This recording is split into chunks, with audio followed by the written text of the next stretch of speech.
Su padre la vendió como ganado al hombre más temido de las montañas. Decían que había enterrado a su esposa con sus propias manos y que desde entonces no había vuelto a pronunciar una sola palabra. Ella llegó esperando un monstruo. Encontró algo peor. Un hombre destruido por el dolor, con 2 hijos que la miraban como si fuera una intrusa en una tumba. ¿Qué ocurre cuando una mujer vendida decide no ser comprada? Quédate, porque esta historia cambiará todo lo que crees sobre el amor. El carruaje avanzaba por el camino de piedra con la lentitud de un funeral, y en cierto modo, eso era exactamente lo que era. Elena Valdés miraba por la ventana empañada, sin ver realmente el paisaje. Las montañas se alzaban a ambos lados como gigantes dormidos, sus cumbres nevadas perdiéndose entre las nubes grises de octubre. Era hermoso, supuso. El tipo de belleza que aparece en los cuadros de los salones elegantes. Pero ella no podía apreciarlo, no cuando cada giro de las ruedas la alejaba más de todo lo que conocía.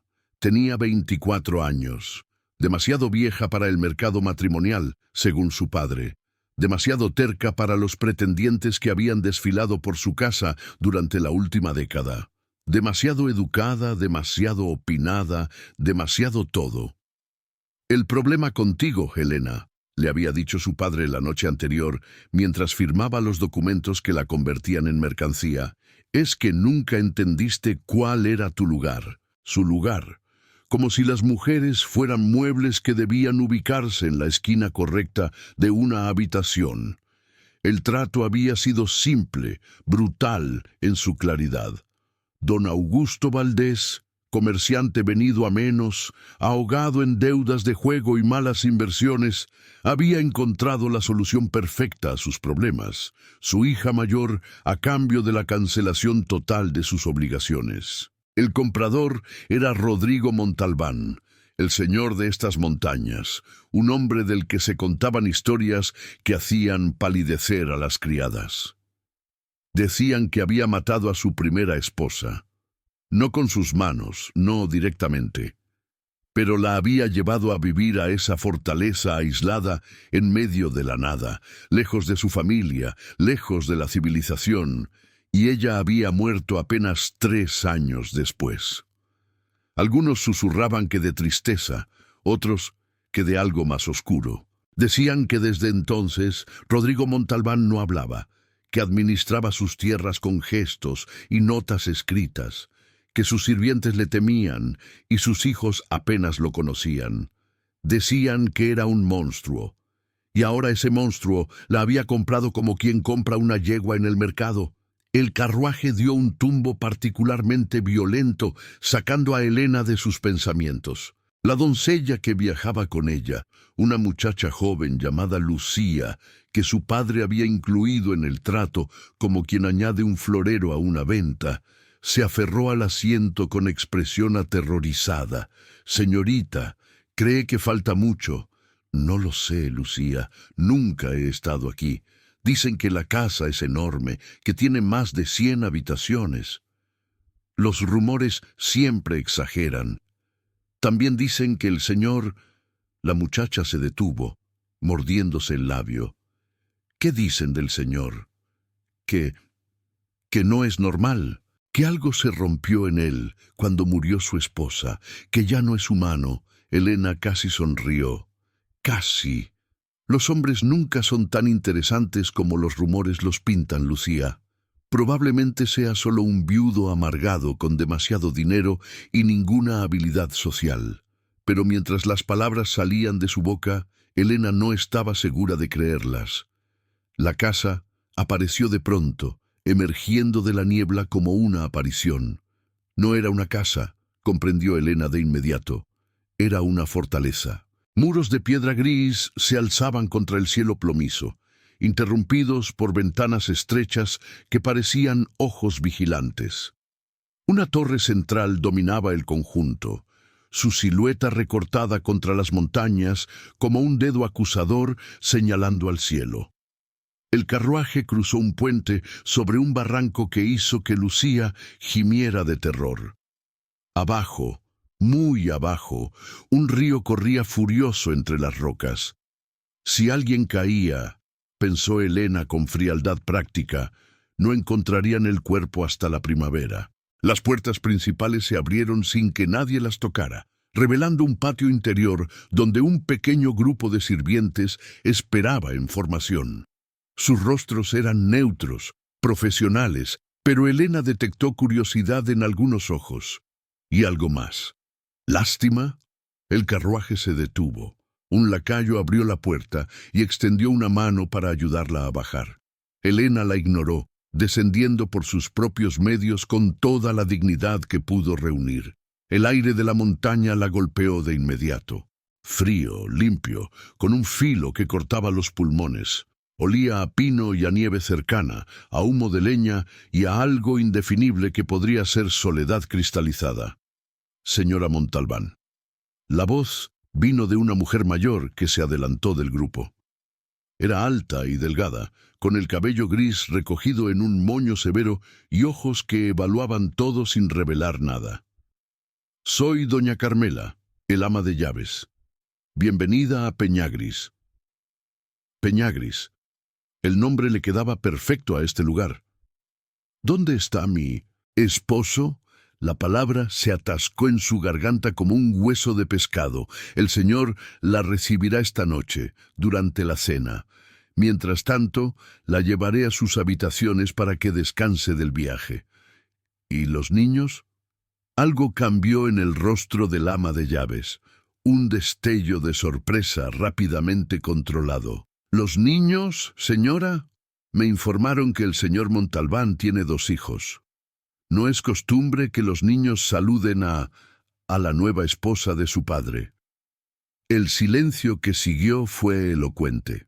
Doña Carmela intercambió una mirada con los otros sirvientes antes de responder.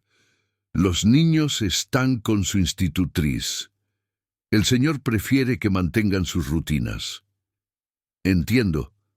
No entendía nada, pero había aprendido hace mucho que las preguntas directas rara vez obtenían respuestas honestas en casas como esta. Sus habitaciones estaban en el ala este, lejos de la torre central. Eran amplias y lujosamente amuebladas, con una chimenea que ya crepitaba con un fuego generoso y ventanas que daban a un jardín interior que debía ser hermoso en primavera. Ahora solo mostraba arbustos desnudos y estatuas cubiertas de musgo. El baño está preparado, señora. La cena se sirve a las 8. Gracias, doña Carmela. El ama de llaves hizo una reverencia y se retiró, dejando a Elena sola con Lucía y el peso de su nuevo destino. Se acercó a la ventana y miró hacia afuera. Desde aquí podía ver el puente por el que habían cruzado, el único camino de entrada y salida. Más allá, las montañas se extendían en todas direcciones como una prisión de roca y cielo. Estaba atrapada. La certeza la golpeó con toda su fuerza. No había escape, no había vuelta atrás. Su padre la había vendido y el trato estaba cerrado. Era la señora de Peñagris ahora, para bien o para mal. Pero mientras miraba las montañas que serían su horizonte por el resto de su vida, Elena tomó una decisión. Había sido vendida, sí, pero eso no significaba que tuviera que comportarse como algo comprado. Si este hombre, este monstruo de los rumores, pensaba que había adquirido una esposa sumisa y agradecida, estaba muy equivocado. Elena Valdés de Montalbán no se rendiría sin luchar. La cena fue un ejercicio en incomodidad. El comedor era enorme, diseñado para banquetes de 30 personas, y la mesa que lo ocupaba podría haber servido de pista de baile. Elena se sentó en un extremo frente a un plato de porcelana fina y cubiertos de plata que brillaban a la luz de un candelabro excesivo. En el otro extremo, tan lejos que apenas podía distinguir sus facciones, estaba él, Rodrigo Montalbán. No era lo que esperaba. Los rumores hablaban de un hombre monstruoso, deforme quizás, con la marca de su crueldad visible en el rostro. Pero el hombre que la observaba desde el otro lado de la mesa era ordinario.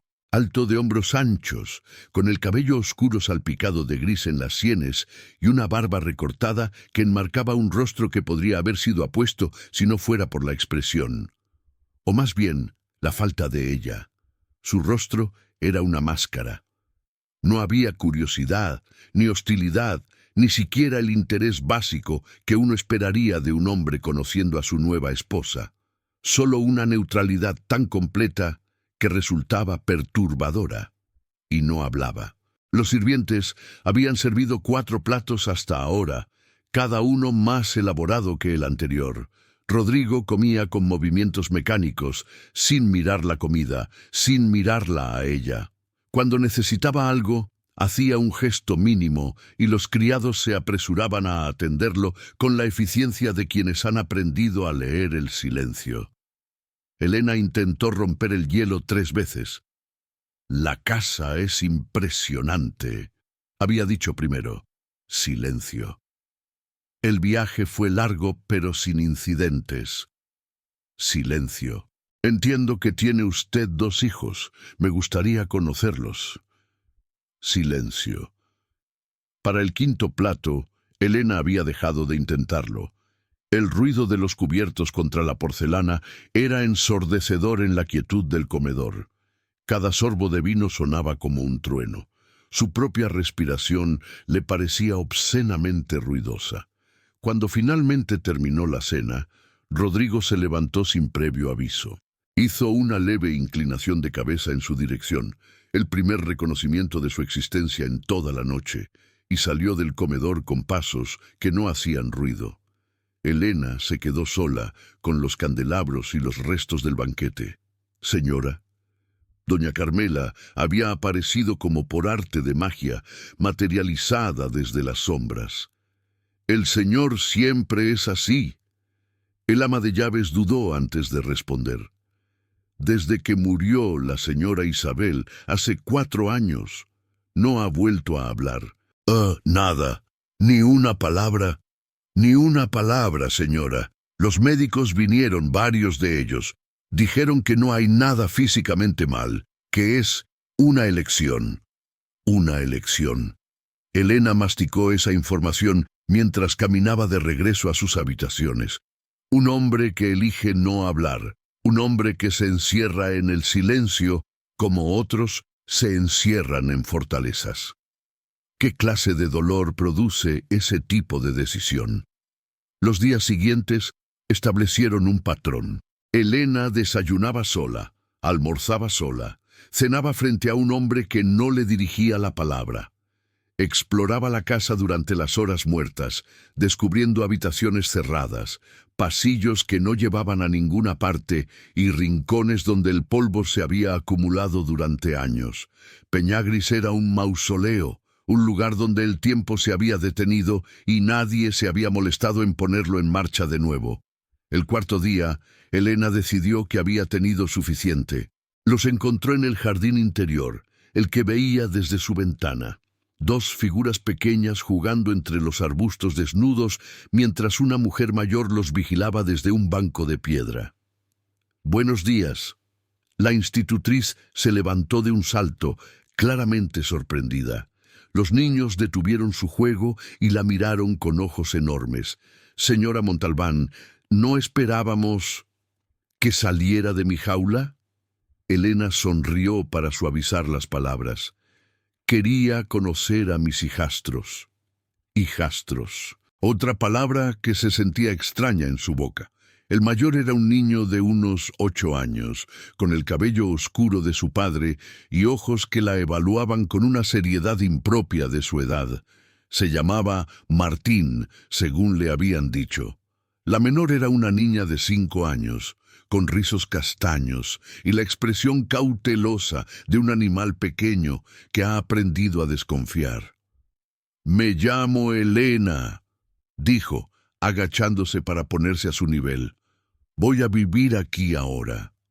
«Ya lo sabemos», dijo Martín. Su voz era fría, controlada, demasiado adulta. «Eres la nueva esposa de papá». «Así es. Nuestra mamá murió». «Lo sé, lo siento mucho. No la conocías». ¿Por qué lo sentirías? Elena parpadeó, sorprendida por la hostilidad directa, pero no retrocedió. Tienes razón, no la conocía, pero sé lo que es perder a alguien importante, y sé que ninguna disculpa de un extraño puede hacer que duela menos. Algo cambió en los ojos del niño. No suavizó su expresión, pero la hostilidad se transformó en algo más parecido a la curiosidad. ¿A quién perdiste tú? A mi madre, cuando tenía tu edad. El silencio que siguió fue diferente al de las cenas con Rodrigo. Este tenía textura, profundidad. Era el silencio de dos personas reconociendo algo en el otro. Teresa no habla, dijo Martín finalmente, señalando a su hermana.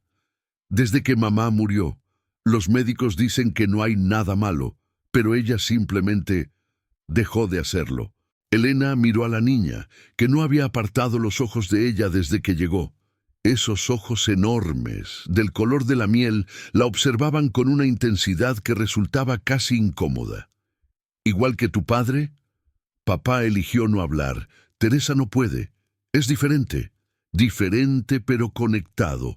Una familia entera rota por el mismo dolor, cada uno lidiando con él a su manera. Elena extendió una mano hacia la niña, sin tocarla, solo ofreciendo. No tienes que hablar si no quieres, Teresa, pero si alguna vez necesitas a alguien que te escuche, estaré aquí. La niña no tomó su mano, pero tampoco retrocedió. Y cuando Elena finalmente se incorporó para marcharse, sintió esos ojos de miel siguiéndola hasta que desapareció por la puerta del jardín. Esa noche, durante la cena, Elena no intentó hacer conversación. Se limitó a comer en silencio, observando a su esposo desde el otro lado de la mesa, estudiándolo como quien estudia un texto en un idioma desconocido. Cuando él se levantó para marcharse, ella habló. Sus hijos están sufriendo. Rodrigo se detuvo, no se giró, pero tampoco siguió caminando. Martín finge ser adulto porque nadie le permite ser niño. Teresa ha dejado de hablar porque las palabras le recuerdan a su madre. Y usted se ha encerrado en su silencio mientras ellos se ahogan. Nada, ni un movimiento, ni una reacción. No me importa si no me habla a mí. No le pedí ser su esposa, y no espero su afecto. Pero esos niños necesitan un padre. Y si usted no va a hacerlo, entonces apártese y deje que alguien más lo intente. Rodrigo giró la cabeza, apenas lo suficiente para mirarla por encima del hombro. Sus ojos, tan vacíos durante los últimos días, mostraron algo por primera vez. No supo identificar qué era, pero era algo.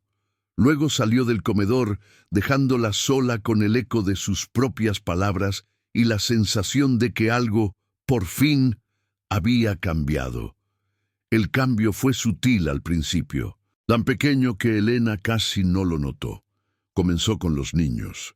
Al día siguiente de su confrontación con Rodrigo, doña Carmela apareció en sus habitaciones con un mensaje. El señor había autorizado que la señora pasara tiempo con los niños durante las tardes, si así lo deseaba, como si fuera un privilegio que debía agradecer. Elena aceptó sin comentarios. No iba a ganar esta guerra con una sola batalla. Las tardes se convirtieron en su territorio. Mientras la institutriz, una mujer agotada llamada doña Elvira, que claramente había aceptado el trabajo sin saber dónde se metía, descansaba en sus habitaciones, Elena se hacía cargo de los niños. Con Martín, las cosas progresaban lentamente. El niño mantenía sus defensas alzadas, evaluando cada palabra, cada gesto, buscando la trampa oculta. Elena no lo presionaba, se limitaba a estar presente, a responder sus preguntas con honestidad, a tratarlo como el ser humano inteligente que claramente era. Un día, mientras caminaban por uno de los pasillos menos polvorientos de la casa, Martín señaló un retrato. Esa era mamá. Elena se detuvo. La mujer del cuadro era hermosa, con cabello rubio que caía en ondas sobre un vestido azul y ojos que parecían contener secretos. Sonreía, pero había algo en esa sonrisa que no llegaba a sus ojos. Era muy bella. Estaba triste, dijo Martín con la franqueza brutal de los niños. Siempre estaba triste. Lloraba por las noches cuando creía que nadie la escuchaba. ¿La escuchabas tú? Mi habitación estaba al lado de la suya. El niño bajó la mirada. A veces quería ir a consolarla, pero no sabía qué decir, y luego un día dejó de llorar, y luego se murió. Elena sintió que el corazón se le encogía. ¿Cómo murió, Martín? Nadie me lo dice. Solo sé que una mañana no despertó. Su voz se quebró ligeramente. Papá la encontró. Dicen que gritó tan fuerte que lo escucharon en el pueblo. Fue la última vez que usó su voz. La imagen era devastadora. Un hombre descubriendo a su esposa muerta, gritando hasta desgarrarse la garganta, y luego silencio, como si hubiera gastado todas las palabras que le quedaban en ese único momento de horror. Lo siento mucho, Martín. Todo el mundo lo siente, pero sentirlo no la trae de vuelta. No, pensó Elena. Sentir las cosas nunca las arregla, pero a veces es el primer paso para poder seguir viviendo. Con Teresa, la conexión fue diferente. La niña seguía sin hablar, pero había comenzado a seguir a Elena por la casa como una pequeña sombra silenciosa. Se sentaba cerca de ella mientras leía, la observaba mientras bordaba, la acompañaba al jardín sin que nadie se lo pidiera. Un día, Elena encontró un dibujo deslizado bajo su puerta. Era torpe, como todos los dibujos de niños de 5 años, pero reconocible. 2 figuras, una grande y una pequeña, tomadas de la mano bajo un sol amarillo. Guardó ese dibujo como si fuera un tesoro. El cambio con Rodrigo tardó más en llegar. Durante semanas siguió siendo el mismo fantasma silencioso que aparecía en las cenas y desaparecía después. Pero Elena había aprendido a observarlo, a notar los pequeños detalles que otros pasaban por alto. La forma en que sus ojos se detenían en la puerta del jardín cuando los niños jugaban afuera. Cómo sus dedos se tensaban alrededor de la copa de vino cuando Martín pasaba cerca. La manera en que evitaba mirar el retrato de su esposa muerta, pero siempre caminaba por el pasillo donde estaba colgado. No era indiferencia, comprendió Elena, era terror. El terror de un hombre que había amado una vez y había perdido, y que ahora no sabía cómo amar sin destruirse. Una noche, después de la cena, Elena no regresó a sus habitaciones. En cambio, siguió a Rodrigo. Lo encontró en la biblioteca, un espacio enorme lleno de libros que nadie leía. Estaba de pie frente a la ventana, mirando la oscuridad exterior, con las manos entrelazadas detrás de la espalda. ¿Puedo entrar? Él no respondió, pero tampoco le indicó que se fuera. Elena eligió interpretar eso como permiso. Se acercó lentamente, como quien se aproxima a un animal herido. Se detuvo a su lado mirando la misma oscuridad que él contemplaba. Teresa me dio un dibujo hoy. Éramos ella y yo tomadas de la mano. Silencio. Martín me preguntó si sabía leer latín. Quiere estudiar los clásicos, pero doña Elvira no domina el idioma. Silencio. Sus hijos son extraordinarios, Rodrigo. Están rotos, asustados y solos, pero siguen adelante. Siguen buscando conexión, aunque todo les dice que es peligroso conectarse.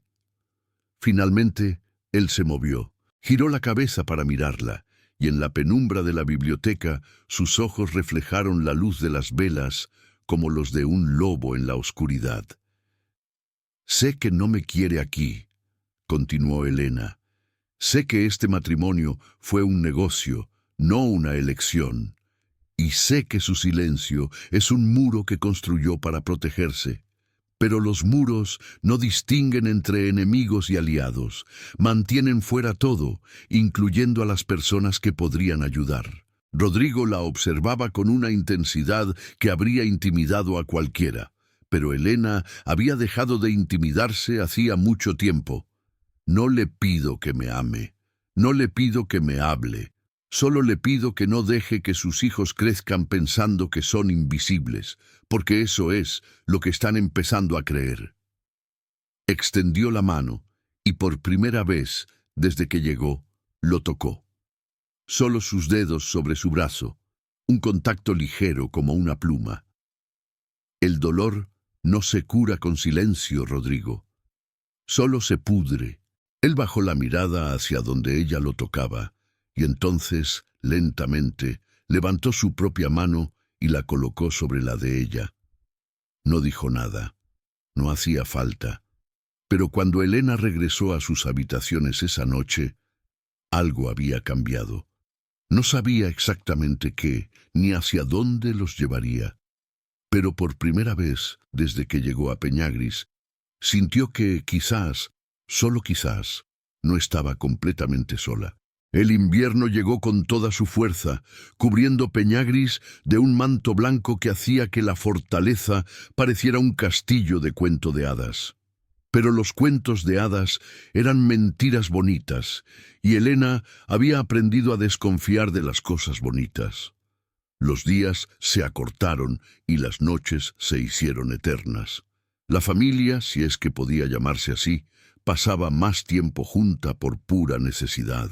Las tormentas de nieve hacían imposible salir, y los pasillos helados de la casa empujaban a todos hacia las habitaciones con chimenea.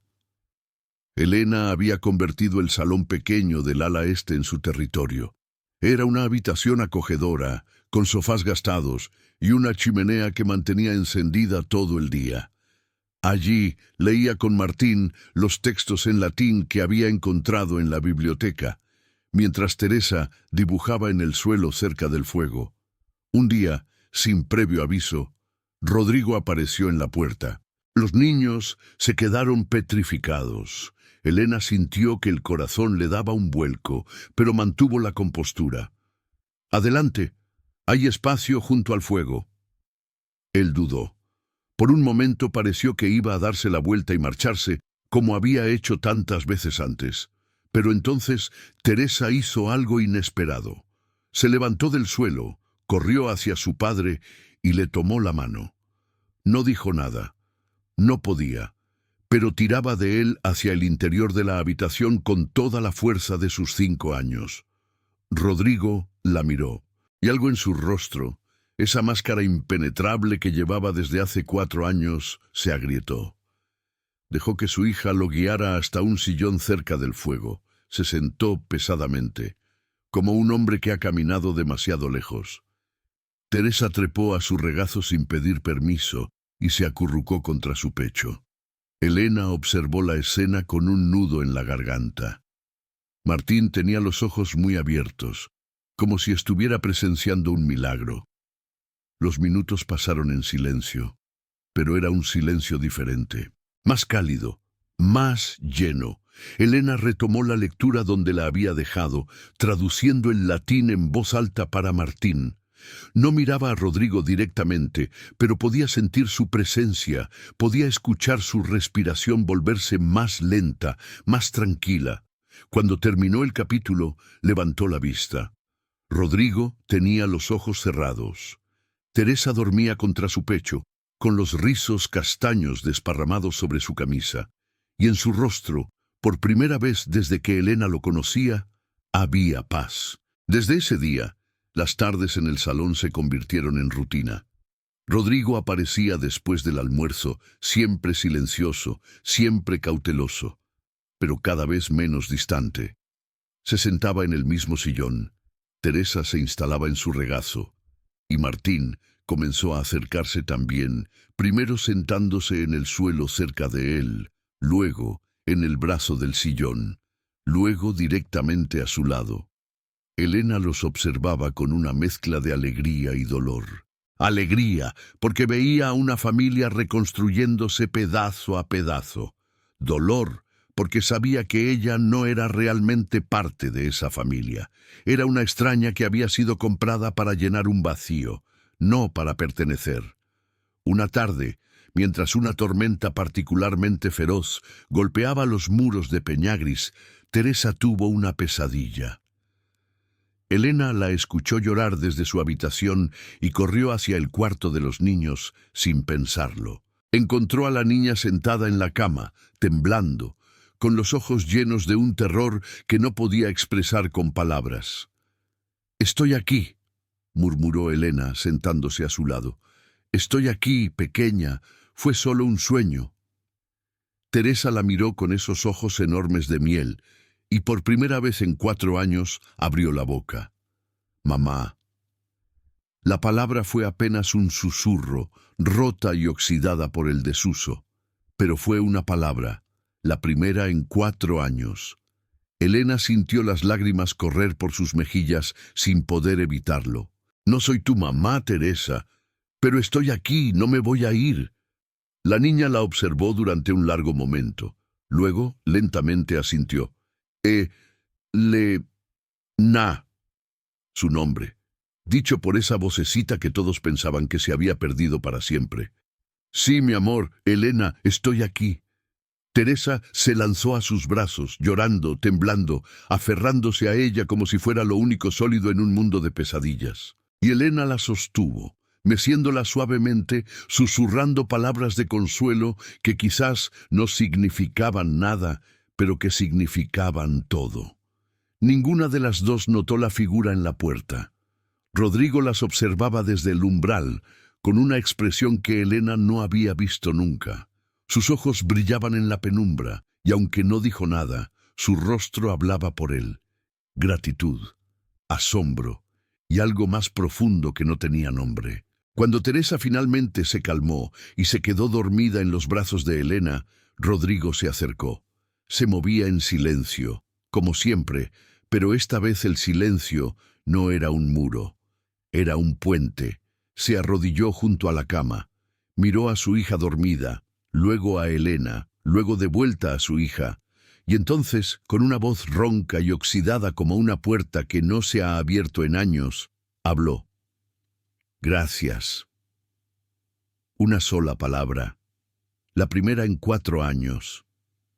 Elena lo miró con los ojos llenos de lágrimas. «De nada». Él la sintió lentamente, como si el simple acto de hablar le hubiera costado un esfuerzo enorme. Se inclinó hacia adelante, besó la frente de Teresa con una ternura que partía el corazón y se incorporó. Antes de salir, se detuvo junto a Elena. Por un momento pareció que iba a decir algo más, pero el momento pasó y salió de la habitación en silencio. Pero Elena había escuchado suficiente. Una palabra, un gracias, un comienzo. La primavera llegó a las montañas con una timidez que Elena encontró entrañable. Primero fueron los pájaros, regresando en bandadas ruidosas. Luego, las flores, asomando entre la nieve derretida como promesas cumplidas. Finalmente el sol, que comenzó a quedarse un poco más cada día, calentando los muros grises de Peñagris hasta hacerlos parecer casi acogedores. Los cambios dentro de la casa eran igual de graduales, pero igual de innegables. Teresa había comenzado a hablar, no mucho, no siempre, pero las palabras llegaban cada vez con más frecuencia. Pedía cosas en la mesa, respondía preguntas, y una mañana, para asombro de todos, le contó a Martín sobre su sueño de la noche anterior. Martín había dejado caer algunas de sus defensas.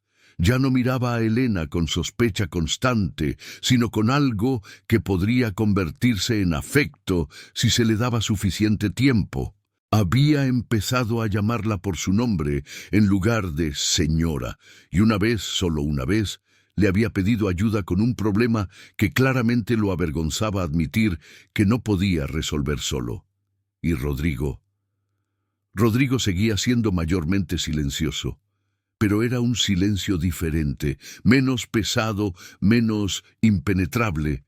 Hablaba con los niños en frases cortas, preguntándoles sobre sus estudios, comentando sobre el clima. Nada profundo, nada revelador, pero era un comienzo. Con Elena las cosas eran más complicadas. Habían desarrollado una rutina de comunicación que no dependía de las palabras. Él le pasaba la sal en las cenas antes de que ella la pidiera. Ella dejaba su libro favorito en el sillón que él prefería. Él hacía que los sirvientes encendieran la chimenea de su habitación antes de que ella llegara. Ella le apartaba el asiento junto a la ventana en el salón. Pequeños gestos, insignificantes para cualquier observador externo. Pero para ellos, que habían aprendido a leer el silencio como otros leen los libros, significaban todo. Una tarde de abril, mientras los niños jugaban en el jardín bajo la supervisión de doña Elvira, Elena se encontró a solas con Rodrigo en la biblioteca. Él estaba de pie frente a la ventana, como la primera vez que ella lo había buscado, pero su postura era diferente, menos tensa, menos cerrada. ¿Puedo hacerle una pregunta? Rodrigo giró la cabeza, asintió levemente. ¿Por qué yo?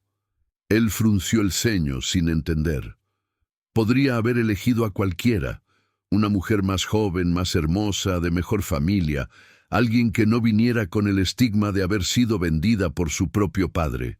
¿Por qué aceptó el trato? El silencio se extendió. Elena casi se arrepintió de haber preguntado. Pero entonces Rodrigo se movió, acercándose a un escritorio donde descansaban varios papeles. Tomó una hoja, la miró durante un momento y se la extendió. Era una carta. La letra era elegante, claramente femenina y estaba dirigida a él. No entiendo. Rodrigo señaló la firma al final. Elena leyó. Tu primo, Augusto Valdés. Mi padre le escribió. Él asintió. ¿Sobre mí? Otro asentimiento. Luego, con evidente esfuerzo, habló.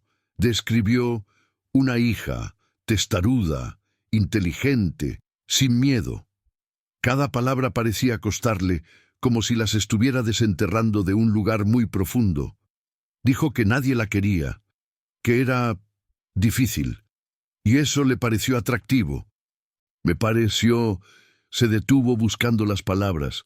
Honesto, todos los demás me ofrecían perfección, él me ofreció verdad. Elena bajó la mirada hacia la carta. Su padre, el hombre que la había vendido como ganado, la había descrito con precisión brutal, y esa brutalidad había sido exactamente lo que Rodrigo necesitaba escuchar. No quería una esposa, continuó él, no quería reemplazar a Isabel, solo quería alguien que no fingiera, alguien que no me mirara con lástima. Y no lo hago. Mirarle con lástima. No. Por primera vez, algo parecido a una sonrisa cruzó su rostro. Me miras, con irritación mayormente. Elena soltó una carcajada que la sorprendió a ella misma. Es difícil no irritarse con un hombre que se niega a hablar.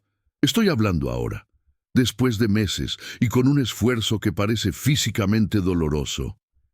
Es difícil. Las palabras... Se llevó una mano al pecho. Se atoran. Aquí. Elena entendió. El silencio no había sido un castigo ni una elección arbitraria. Había sido la única forma que Rodrigo conocía de contener un dolor tan grande que las palabras no podían expresarlo. No tiene que hablar, dijo suavemente. No conmigo. Si prefiere el silencio, lo entiendo. No. La palabra salió con urgencia. Contigo. Quiero. Intentar. Se miraron durante un largo momento. El sol de la tarde entraba por la ventana, iluminando el polvo que flotaba en el aire y dándole a todo un aspecto irreal, como un sueño del que ninguno quería despertar. Isabel no era feliz. Las palabras llegaban lentamente, con pausas dolorosas. La traje aquí pensando que La protegería del mundo, de las habladurías, de todo lo que la había herido antes. Y en cambio la aisló, la encarcelé. La admisión fue brutal, honesta. No lo vi, no quise verlo. Pensé que, si la amaba lo suficiente, sería suficiente. Pero no lo fue. No, se fue apagando, día a día, y yo no sabía cómo ayudarla. Solo sabía estar presente, y eso no bastó. Elena sintió las lágrimas picar sus ojos. ¿Cómo murió Rodrigo? El silencio que siguió fue el más largo de todos, pero finalmente, con voz apenas audible, respondió. Ella misma eligió irse, y yo no pude, no supe. Las palabras se ahogaron. Elena cruzó la distancia entre ellos y por segunda vez en su vida lo tocó. Esta vez fue su mano sobre su mejilla, obligándolo a mirarla. No fue tu culpa. Si hubiera... No, escúchame. El dolor que Isabel llevaba dentro era suyo. Tú no lo pusiste ahí, y no podías quitarlo. Amarla no era suficiente porque nada habría sido suficiente. Eso no es tu fracaso. Es la crueldad de una enfermedad que no entendemos. Rodrigo cerró los ojos. Una lágrima escapó por su mejilla, la primera que Elena le había visto derramar. 4 años, susurró. 4 años sin decir nada, porque si empezaba a hablar, tendría que admitir... ¿Qué tendrías que admitir? Que la perdí, que mis hijos perdieron a su madre, que fallé. No fallaste, Rodrigo, sobreviviste y mantuviste vivos a tus hijos, y ahora estás aquí, hablando, llorando, sintiendo. Eso no es fracaso, eso es coraje. Él abrió los ojos y la miró como si la viera por primera vez. ¿Por qué eres así? Así como. Buena, paciente, después de todo lo que te hicieron. Elena sonrió tristemente. Porque alguien tiene que serlo, y porque elegir la amargura habría sido dejar que mi padre ganara. Rodrigo levantó una mano y la colocó sobre la de ella, que todavía descansaba en su mejilla. No te merezco. Probablemente no, pero aquí estamos de todos modos. Algo cambió en el aire entre ellos. Una tensión que había estado construyéndose durante meses, finalmente encontró su punto de quiebre. Rodrigo se inclinó hacia adelante, lentamente, dándole tiempo para retroceder. Ella no retrocedió. El beso fue suave, tentativo, como el primer paso en un territorio desconocido. Sabía a sal por las lágrimas y a algo más dulce debajo, a promesas que ninguno estaba listo para hacer, pero que ambos querían creer. Cuando se separaron, Elena sonrió. Para ser un hombre que no habla, comunicas bastante bien. Y por primera vez en 4 años, Rodrigo Montalbán se rió. El verano trajo calor a las montañas y paz a Peñagris, o algo parecido a la paz al menos. Los niños florecían. Teresa hablaba cada día más, su vocabulario expandiéndose como las flores del jardín que Elena había replantado. Martín había comenzado a sonreír, no a menudo, pero lo suficiente para que Elena supiera que el hielo alrededor de su corazón se estaba derritiendo. Rodrigo seguía siendo un hombre de pocas palabras, pero las que usaba eran cada vez más cálidas. Se sentaba con la familia en las tardes, contribuía a las conversaciones con comentarios breves y a veces, cuando creía que nadie lo miraba, observaba a Elena con una expresión que hacía que su corazón se acelerara. No hablaban del beso en la biblioteca. No hacía falta. Lo que había entre ellos crecía sin necesidad de etiquetas, como las plantas crecen hacia el sol sin preguntarse por qué. Pero la paz, como todas las cosas buenas, no podía durar para siempre. La carta llegó en agosto, traída por un mensajero que parecía haber cabalgado durante días. Estaba dirigida a Elena, y el sello en el sobre era uno que conocía demasiado bien, el escudo de armas de su familia. La abrió con dedos que temblaban ligeramente. Mi querida Elena, comenzaba, en la letra descuidada de su padre. Espero que esta carta te encuentre bien instalada en tu nueva vida. He tenido tiempo de reflexionar sobre nuestro último encuentro y creo que quizás fui demasiado duro contigo. Después de todo, eres mi sangre, y la sangre debe cuidar de la sangre. Elena sintió el estómago revolverse. Su padre nunca había sido sentimental. Si empezaba una carta así, era porque quería algo. Los negocios no han ido bien este último año. Las inversiones que hice con el dinero de tu dote no dieron los frutos esperados, y me encuentro, una vez más, en una posición difícil. Tu esposo es un hombre rico, y estoy seguro de que, si le explicas mi situación, estará dispuesto a ayudar a la familia de su esposa. Después de todo, ahora somos parientes. Ahí estaba, la verdadera razón de la carta. Planeo visitaros el próximo mes para discutir los detalles en persona. Confío en que me recibirás como corresponde a un padre. Siempre tu devoto padre, Augusto. Elena arrugó la carta en su puño. La rabia que sentía era tan intensa que le costaba respirar. ¿Elena? Rodrigo estaba en la puerta, mirándola con preocupación. Mi padre viene, quiere dinero. No necesitó explicar más. Rodrigo conocía la historia, sabía cómo había llegado ella a Peñagris. Su expresión se endureció. No tiene que venir.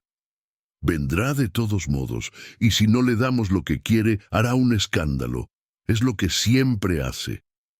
Entonces que lo haga. Elena lo miró, sorprendida por la firmeza en su voz. ¿No te importa lo que diga la gente? La gente ya dice suficiente. Que soy un monstruo, un viudo loco, un hombre que dejó morir a su esposa. ¿Qué más puede hacerme tu padre? Puede herirme a mí.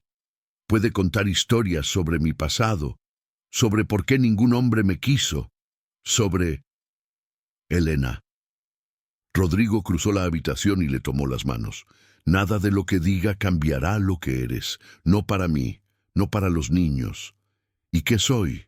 La mujer que salvó a mi familia, la mujer que hizo hablar a mi hija, la mujer que se detuvo, buscando las palabras que todavía le costaba encontrar. La mujer que me recuerda por qué vale la pena seguir vivo. Las lágrimas corrieron por las mejillas de Elena sin que pudiera evitarlo. No soy tan buena como crees. Eres mejor. El beso que siguió fue diferente al primero, más urgente, más necesitado, el beso de dos personas que habían encontrado algo precioso y temían perderlo. Augusto Valdés llegó 3 semanas después, en un carruaje alquilado que había visto mejores días. Tenía el mismo aspecto que Elena recordaba, elegante pero gastado, como un noble venido a menos que se niega a aceptar su caída. «Mi querida hija», la abrazó como si no la hubiera vendido hacía menos de un año. Elena soportó el contacto con rigidez. «Padre, ¿y este debe ser el señor Montalbán?» Augusto se volvió hacia Rodrigo con una sonrisa que no llegaba a sus ojos. «Un placer conocer finalmente al hombre que rescató a mi hija de la soltería». Rodrigo no respondió. Solo lo miró con la misma expresión impenetrable que había usado durante sus primeros meses de silencio. «Ah, veo que los rumores sobre su condición son ciertos». Augusto parecía incómodo. «Bueno, no importa, estoy seguro de que podemos comunicarnos de otras maneras». «Puede comunicarse conmigo», dijo Elena fríamente. «¿Qué quiere, padre?» «Directo al grano, siempre fuiste así». Augusto suspiró teatralmente. «Como expliqué en mi carta, los tiempos son difíciles. Necesito una pequeña ayuda para salir adelante. Un préstamo entre familia, nada más». «¿Cuánto?» Augusto nombró una cifra que hizo que Elena se atragantara. «Eso no es un préstamo, es una fortuna». «Son tiempos difíciles», repitió su padre. «Pero estoy seguro de que tu esposo puede permitírselo. Después de todo, mira este lugar, las montañas, la casa, los criados. Claramente el dinero no es problema aquí. El dinero no es suyo, dijo Elena, y aunque lo fuera, no tiene ninguna obligación hacia usted. Es mi yerno. La familia... Usted dejó de ser mi familia el día que firmó el documento que me vendía. El silencio que siguió fue glacial. Augusto la miró con una mezcla de sorpresa y cálculo. Veo que la vida en las montañas te ha vuelto insolente. La vida en las montañas me ha enseñado lo que vale la lealtad, y usted nunca me mostró ninguna. Augusto cambió de táctica. Su expresión se suavizó, adoptando la máscara del padre herido. Elena, querida, sé que cometí errores, pero era la única manera de salvar a la familia de la ruina. ¿No puedes entender eso? ¿No puedes perdonar a tu viejo padre? No. La palabra fue simple, definitiva. Elena la había ensayado 1000 veces en su cabeza, imaginando este momento, temiendo no tener el coraje cuando llegara. Pero ahora, con Rodrigo a su lado y la vida que había construido detrás de ella, la encontró fácil de pronunciar. Me vendió como ganado, no porque fuera la única opción, sino porque era la más conveniente. No voy a recompensarlo por eso. Augusto dejó caer la máscara. Su rostro se retorció en una expresión de rabia. Niña desagradecida, después de todo lo que hice por ti, no hizo nada por mí. Nunca lo hizo. Te di la vida. Y luego la intercambió por la cancelación de sus deudas. Elena se irguió en toda su estatura. Váyase, padre, no hay nada para usted aquí. Augusto miró a Rodrigo buscando apoyo. ¿Va a permitir que su esposa me hable así? Rodrigo habló por primera vez, con una voz que resonó en el salón como un trueno lejano. Váyase. Fue solo una palabra, pero contenía toda la autoridad de un hombre que había liderado ejércitos, que había controlado montañas enteras, que podía destruir con una orden a cualquiera que amenazara lo suyo. Augusto palideció. Miró de uno a otro, comprendiendo finalmente que había perdido. «Esto no quedará así», murmuró mientras retrocedía hacia la puerta. «Ya verás, Elena. Ya verás lo que pasa cuando rechazas a tu propia sangre». Se fue como había llegado, en su carruaje desvencijado, dejando tras de sí solo polvo y amenazas vacías. Elena sintió que las piernas le temblaban. La confrontación la había dejado exhausta, como si hubiera corrido durante horas. «Lo hiciste bien». La voz de Rodrigo era suave, más suave de lo que jamás la había escuchado. «No sé si lo hice bien, solo sé que no podía hacer otra cosa. Eso es lo que significa hacer lo correcto». La tomó entre sus brazos y Elena se permitió finalmente derrumbarse. Lloró contra su pecho, lágrimas de alivio y de dolor, de rabia antigua y de liberación nueva. Y cuando finalmente se calmó, levantó la cabeza y lo miró. «¿Qué haremos si cumple sus amenazas?» «Las enfrentaremos. Juntos. Juntos». La palabra brillaba como una promesa. «Juntos. Juntos». El otoño volvió a Peñagris trayendo colores dorados y una paz que se sentía ganada, no regalada. Las amenazas de Augusto Valdés nunca se materializaron. Resultó que un hombre sin dinero ni influencia tiene poco poder para dañar a quienes están protegidos por montañas y fortunas. La última noticia que llegó fue que había huido a otro país, perseguido por deudas que nunca podría pagar. Elena no sintió tristeza al enterarse, solo una especie de alivio cansado, como el que se siente cuando una tormenta finalmente pasa. La vida en Peñagris había encontrado su ritmo. Los días se llenaban de lecciones con Martín, que había desarrollado una pasión por los idiomas que rivalizaba con la de Elena, de dibujos con Teresa, que ahora hablaba tanto que a veces había que pedirle silencio, de tardes junto al fuego con Rodrigo, que seguía siendo un hombre de pocas palabras, pero que había aprendido a llenar los silencios con presencia en lugar de ausencia. Una noche de octubre, mientras los niños dormían y la luna llena iluminaba las montañas, Rodrigo llevó a Elena a un lugar que nunca le había mostrado. Era una capilla pequeña en el ala más antigua de la casa, abandonada durante décadas. Las velas que había encendido proyectaban sombras danzantes sobre los muros de piedra. «Aquí me casé con Isabel», dijo en voz baja. Elena asintió sin saber qué decir. «Y aquí quiero preguntarte algo». Se volvió hacia ella, y en la luz temblorosa de las velas, Elena vio algo en sus ojos que no había visto antes. No era dolor, ni melancolía, ni el peso del pasado. Era esperanza. Elena Valdés, llegaste a esta casa como algo comprado, pero te convertiste en algo elegido, por mis hijos que te adoran, por los sirvientes que te respetan, por mí que... Se detuvo luchando con las palabras como siempre hacía. «Que te ama», completó Elena suavemente. «Que te ama», repitió él. «Más de lo que creí posible volver a amar». Sacó algo del bolsillo de su chaqueta.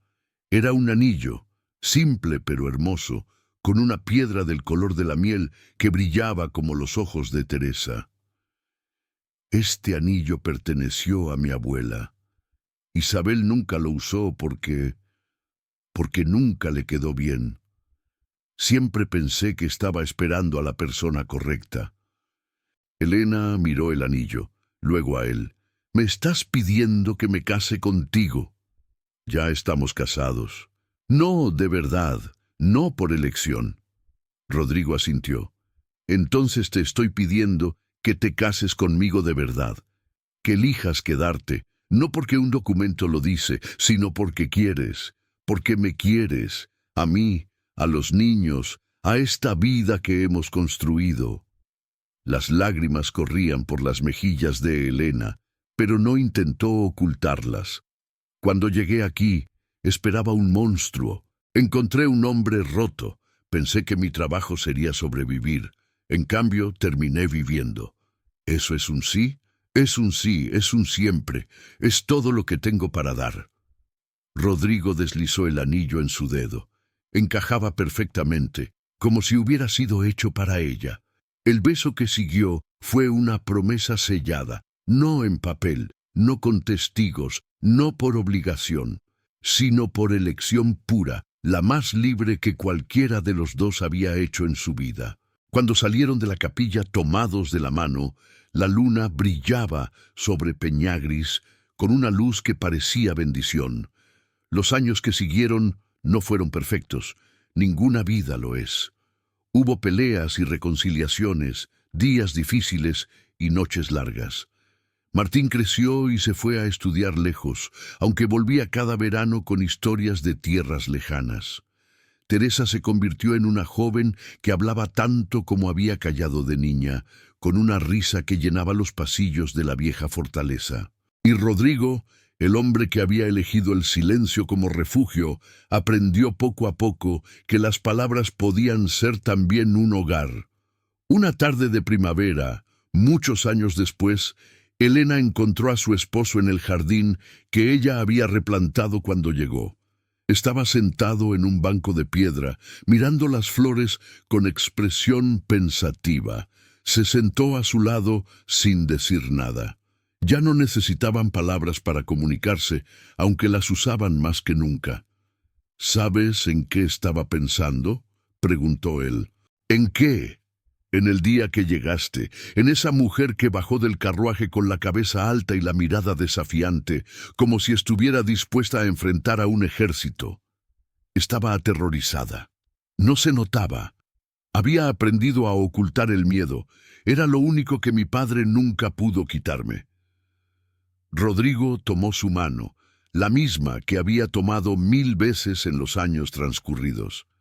«Nunca te agradecí apropiadamente». «¿Por qué?». «Por todo. Por quedarte cuando podrías haberte ido. Por amar a mis hijos cuando no tenías obligación de hacerlo. Por amarme a mí cuando no lo merecía». Elena se inclinó y apoyó la cabeza en su hombro. Merecía ser amado, Rodrigo. Solo necesitabas a alguien que te lo recordara.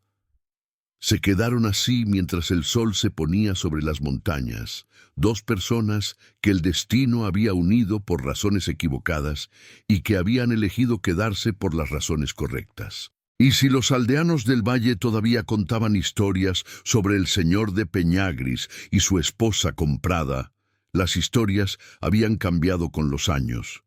Ya no hablaban de monstruos ni de maldiciones.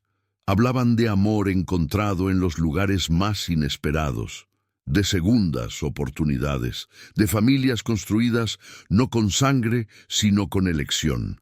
Hablaban de esperanza. Y en algún lugar de las montañas, en una fortaleza que ya no parecía una prisión, dos personas que habían sido descartadas por el mundo seguían eligiéndose mutuamente, día tras día, palabra tras palabra, silencio tras silencio. Porque al final, eso era el amor verdadero. No la pasión de las novelas ni los juramentos dramáticos, sino la decisión diaria, constante, inquebrantable, de quedarse, de elegir, de permanecer. Elena fue vendida como mercancía. Rodrigo se enterró vivo en su silencio. El mundo los descartó a ambos, pero a veces dos personas rotas encuentran la forma de ser enteras juntas. Si esta historia tocó tu corazón, déjame un comentario contándome desde dónde nos escuchas. Dale like si crees que el amor puede nacer donde menos se espera. Y suscríbete para más historias de segundas oportunidades. Nos vemos en la próxima. Y recuerda, ser comprado no define tu valor. Lo que te define es elegir quedarte.